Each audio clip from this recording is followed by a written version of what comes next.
এটা তো একটা অন্যরকম অনুভূতি। এতদিন আমি একা আসতাম, আজকে নাতি নিয়ে আসছি।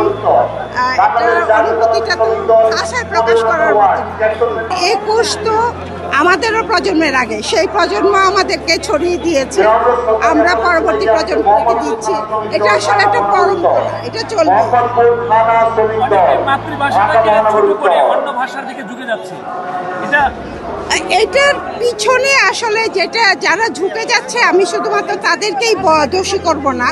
ব্যাপারটা হচ্ছে এই দায় কিন্তু আমাদেরও আছে। আর এখন তো আসলে একটা আন্তর্জাতিক বিষয় আছে, যার জন্য মানুষ দেখা যায় যে বাইরের দিকে যাওয়ার একটা প্রবণতা আছে, সেই জায়গা থেকেও তারা বাইরের দিকে ঝুঁকছে।